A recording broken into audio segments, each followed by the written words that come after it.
सभी विद्यार्थियों को नमस्कार। अपने इस YouTube चैनल पर आपका स्वागत एवं अभिनंदन। हाँ, तो विद्यार्थियों, आज हम संस्कृत व्याकरण के अंतर्गत एक महत्वपूर्ण प्रकरण देखने जा रहे हैं। तो आज का हमारा जो प्रकरण है वो रहेगा संख्या ज्ञान। हाँ, तो विद्यार्थियों, आज हम संस्कृत में संख्या ज्ञान देखने जा रहे हैं। तो जिस प्रकार से हिंदी में हम संख्या वाचन करते हैं या संख्या लेखन करते हैं, उसी प्रकार से संस्कृत में संख्या ज्ञान किस प्रकार से किया जाता है वो आज हम देखने जा रहे हैं।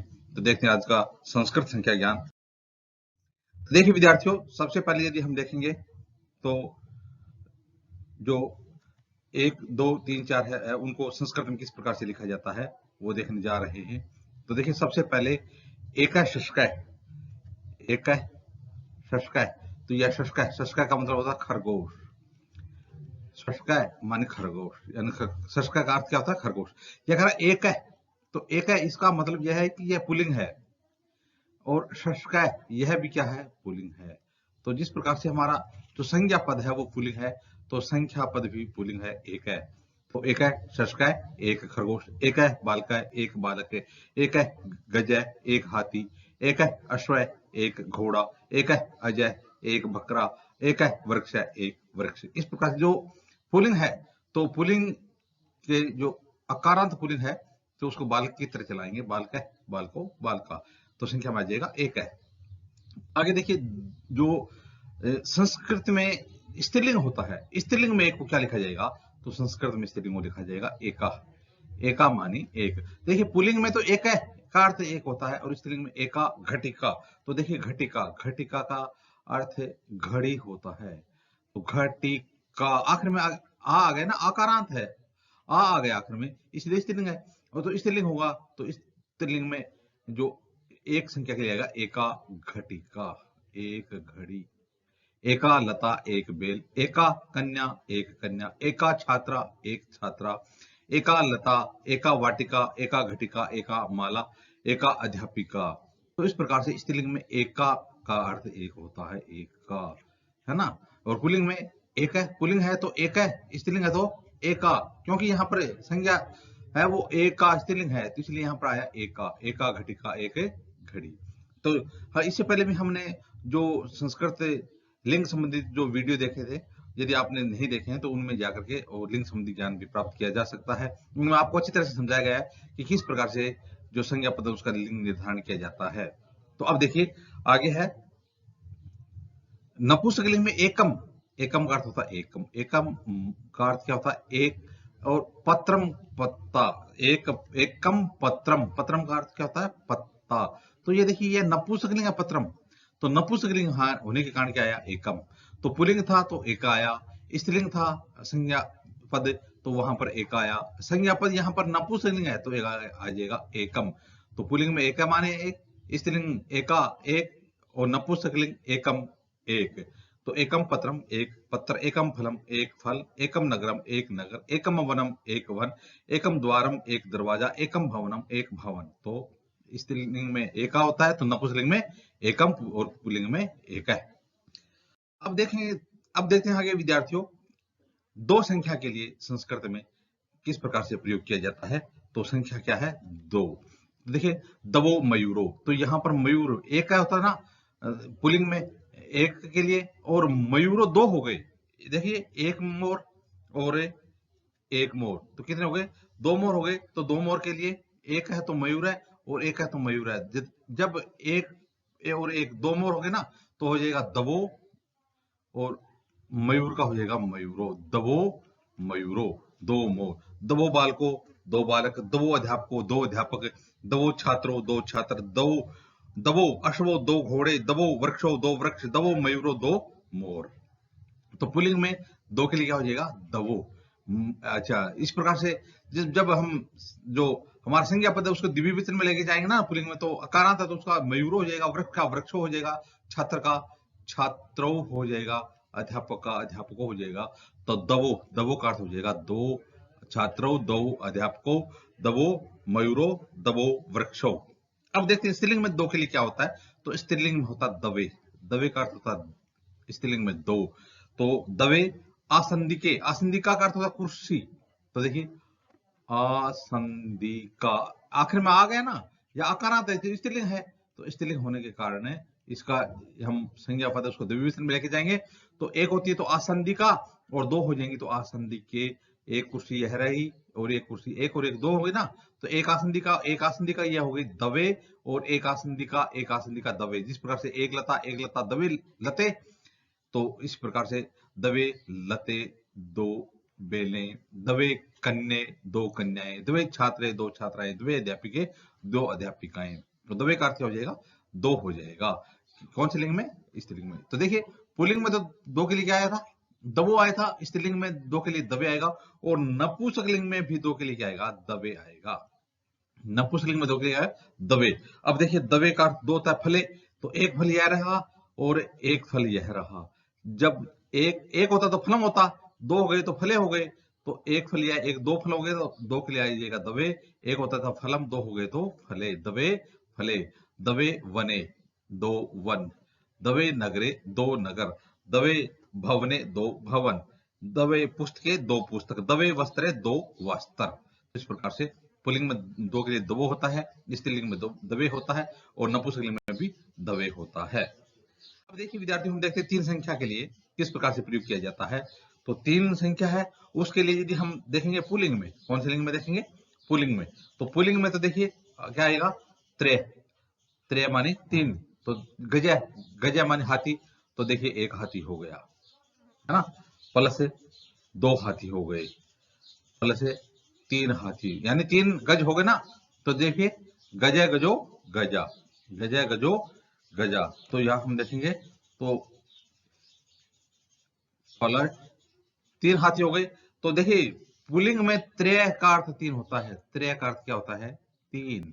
त्रय गजय गजो गजा, बालका बालको बालका, तो त्रय गजा तीन हाथी, त्रय अश्वा तीन घोड़े, त्रय वृक्षा तीन वृक्ष, त्रय बालका तीन बालक, त्रय विद्यालय तीन विद्यालय, त्रय मयूरा तीन मोर। तो पुल्लिंग है, तो पुल्लिंग होने के कारण है, यानी गजय गजो गजा।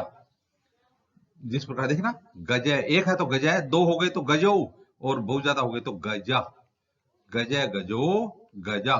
तो एक पुल्लिंग में एक के लिए एक है, दो के लिए दबो, और तीन के लिए हो जाएगा त्रय गजा।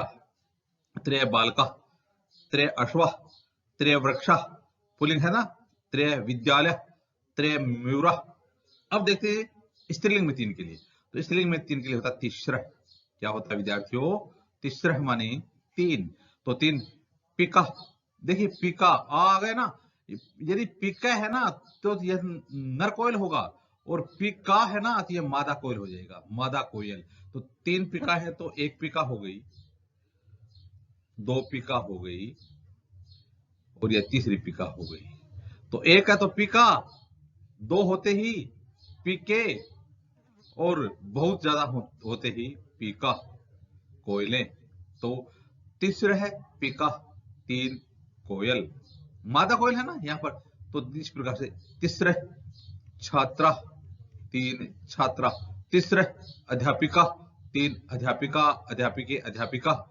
जिस प्रकार से लता लते लता, पिका पीके पिका, कन्या कन्ये कन्या। तो तीसरे पिका तीन कोयल। तो स्त्रीलिंग में, पुल्लिंग में तो त्रय का तीन होता है, और इसको बहुवचन में ले जाएंगे तो गजय गजो गजा। स्त्रीलिंग में तीसर का तीन होता है, तो छात्रा छात्रे छात्रा, पिका पिके पिका। तो तीसरे है कन्या तीन कन्या, तीसरे छात्रा तीन छात्रा, तीसरे वाटिका तीन वाटिका, तीसरे घटिका घटिका घड़ियां तीन घड़ियां। तो अब देखेंगे नपुंसकलिंग में तीन के लिए क्या होता है विद्यार्थियों। तो नपुंसकलिंग में तीन के लिए होता है त्रीणी, त्रीणी। पुल्लिंग के लिए त्रय, स्त्रीलिंग के लिए तीसरा है, और नपुंसकलिंग के लिए त्रीणी। और चक्रम चक्रे चक्राणी, तीन चक्कर हो गए, पहिए हो गए। तो देखिए एक चक्कर हो गया चक्रम, दो चक्कर होते ही चक्रे, और बहुत ज्यादा चक्कर होते ही चक्राणी।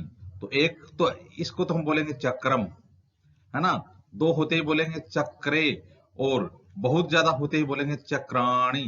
फलम फले फलानी, वनम वने वनानी, भवनम भवने भवनानी, पुस्तकम पुस्तके पुस्तकानि, पुष्पम पुष्पे पुष्पाणि। तो त्रीणि पुष्पाणि, त्रीणि वनानि, त्रीणि नगराणि, त्रीणि पुस्तकानि, त्रीणि वस्त्राणि, 3 वस्त्र।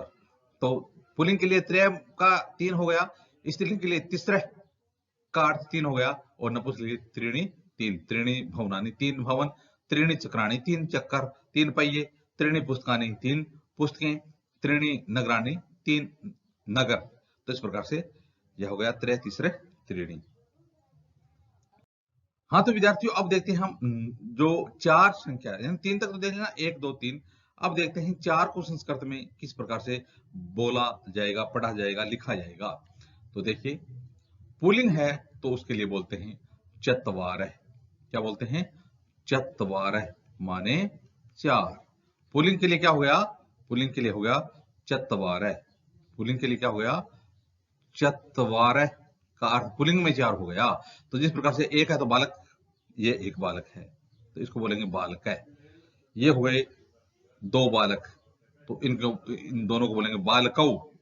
ये 3 हो गए तो इसको बोलेंगे बालकै, बालको, बालका। एक है ना, यह तो है बालकै, और ये 2 होते ही हो गए बालकौ, और ये 3 होते ही हो गए बालका। इसी प्रकार से 3 4 हो जाएंगे तो भी हम उसको बहुवचन में लेंगे। 3 के बाद में यानी 2 के बाद में जो संख्या आती है बहुवचन में आती है, तो ये 4 की संख्या है, यह भी किस में आ जाएगी? बालकः, बहुवचन में ही आ जाएगा, तो बालकः। तो चत्वारः बालका 4 बालक, चत्वारः अध्यापका 4 अध्यापक, चत्वारः वृक्षा 4 वृक्ष, चत्वारः अश्वः 4 घोड़े, चत्वारः विद्यालय 4 विद्यालय, चत्वारः मयूरः 4 मोर। तो चत्वारः पुल्लिंग के लिए चत्वारः का अर्थ 4 हो जाएगा। स्त्रीलिंग में विद्यार्थियों 4 के लिए होता है चतस्रः। क्या होता है? चतस्रः का अर्थ क्या हो जाएगा? 4 हो जाएगा। कौन से लिंग में? स्त्रीलिंग में। स्त्रीलिंग में क्या हो जाएगा?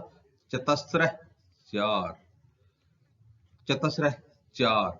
और जिस प्रकार से एक है तो मक्षिका, मक्खी आ गया ना आखिर में, मक्षिका, तो इसका अर्थ यह स्त्रीलिंग में है, तो स्त्रीलिंग में एक मक्खी है तो उसको बोलेंगे मक्षिका। और 2 हो जाएंगी तो 2 होते उसको क्या बोलेंगे? 2 होते बोलेंगे मक्षिके। ये हो गए 2 होते, ये हो गए मक्षिके। और 3 होते ही बोलेंगे मक्षिका, लता लते लता, तो इसको बोलेंगे मक्षिका। और 3 से ज्यादा हो गई तो भी हो जाएंगी मक्षिका, यानी ये 4 मक्खियां। तो देखिए ये होगी चौथी। तो एक है तो मक्षिका, 2 हो तो मक्षिके, और 2 से ज्यादा हो तो भी मक्षिका, बहुवचन में 4 है तो भी मक्षिका। तो चतस्रः मक्षिका 4 मक्खियां, चतस्रः अध्यापिका 4 अध्यापिकाएं, चतस्रः वाटिका 4 वाटिकाएं, चतस्रः घटिका 4 घड़ियां। तो पुल्लिंग में चत्वारः का अर्थ 4 हो गया, और स्त्रीलिंग में चतस्रः का अर्थ 4 हो गया। इसी प्रकार से आप देखते हैं नपुंसकलिंग में चत्वारी का अर्थ 4 होता है। तो नपुंसकलिंग में 4 के लिए क्या आता है? चत्वारी। चत्वारी माने 4। कौन से लिंग में? नपुंसकलिंग में। तो पुष्पाणि, पुष्पम एक होता है तो पुष्पम बोलते हैं। हमने देखा नपुंसकलिंग में एक होता है उसको क्या बोलेंगे? पुष्पम। तो यहाँ पर फूल कितने हो गए? फूल हो गए 4। तो 4 फूलों को किस प्रकार से बोलेंगे? 4 फूलों को बोलेंगे, एक है तो बोलेंगे पुष्पम, है ना, ये एक फूल आ गया तो यह पुष्पम है, और ये दूसरा फूल आ गया तो इसको बोलेंगे पुष्पे। यानी 2 होते ही क्या हो जाएंगे? पुष्पे हो जाएंगे। और 2 से ज्यादा हो गए तो पुष्पम पुष्पे, ये हो गए पुष्पाणि। और 3 से ज्यादा है तो भी हो जाएंगे, ये चौथा आ गया, यह भी क्या है? पुष्पम, तो पुष्पाणि हो जाएगा। एक है, यहां देखिए यह एक है तब तक रहेगा पुष्पम, एकम पुष्पम। 2 हो गए तो दवे पुष्पे हो जाएगा, और 2 से ज्यादा होते ही 3 हो गए तो त्रीणि पुष्पाणि, और 4 हो गए तो चत्वारी पुष्पाणि नपुंसकलिंग में। तो नपुंसकलिंग में चत्वारी का अर्थ क्या होता है? 4 होता है। तो पुल्लिंग में चत्वारः का अर्थ 4 हो गया, स्त्रीलिंग में चतस्रः का अर्थ 4 हो गया, और नपुंसकलिंग में चत्वारी का अर्थ 4 हो गया। तो इस प्रकार से विद्यार्थियों चत्वारी पुष्पाणि 4 पुष्प, चत्वारी फलानी 4 फल, चत्वारी नगराणि 4 नगर, चत्वारी वनानि 4 वन। तो इस प्रकार से विद्यार्थियों हमने 4 तक संख्या देखी। अब यदि हम देखें 5, तो 5 देखिए पंच, पुल्लिंग में तो पंच का अर्थ 5 होता है और स्त्रीलिंग में पंच का अर्थ 5 हो गया, नपुंसकलिंग में पंच का अर्थ 5 हो गया।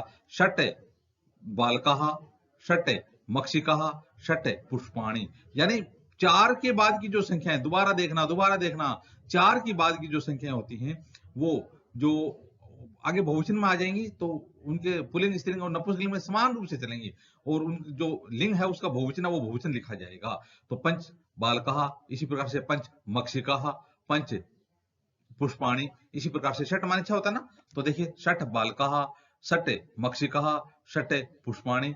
इसी प्रकार से देखिए सप्त का अर्थ 7 होता है, तो सप्त बालकाः, सप्त मक्षिकाः, सप्त पुष्पाणि। इसी प्रकार से अष्ट का अर्थ क्या होता है, 8 होता है, तो अष्ट का अर्थ क्या होता है, अष्ट का 8 होता है, तो अष्ट बालकाः, अष्ट मक्षिकाः, अष्ट पुष्पाणि। इसके बाद 9 का अर्थ क्या होता है, 9, तो समान रहेगा 9, पुल्लिंग है तो 9 रहेगा, स्त्रीलिंग है तो 9 रहेगा और नपुंसकलिंग है तो भी 9 रहेगा, लेकिन आएगा बहुवचन। 9 बालकाः, 9 मक्षिकाः, 9 पुष्पाणि। इसी प्रकार से 10 का अर्थ होता है 10 बालकाः, 10 मक्षिकाः और 10 पुष्पाणि। इसके बाद में एकादश आ जाएगा, एक जोड़ते हैं, इसी प्रकार से चलते जाएंगे। एकादश बालकाः, एकादश मक्षिकाः, एकादश पुष्पाणि, इसी प्रकार से द्वादश, त्रयोदश, इसी प्रकार से देखते जाएंगे। लेकिन जो संख्या है वो 4 के बाद, दोबारा देखना फिर 4 के बाद है वो संस्कृत में संख्या तीनों लिंगों में समान रहती है, यानी बदलती नहीं है। तो इस प्रकार से विद्यार्थियों आज हमने देखा जो संस्कृत संख्या है उनको, और आगे आने वाले वीडियो में भी इसी प्रकार से संस्कृत व्याकरण संबंधित अध्ययन सामग्री देखते रहेंगे। आप भी अपने इस YouTube चैनल के साथ बने रहिए। वीडियो देखने के लिए धन्यवाद।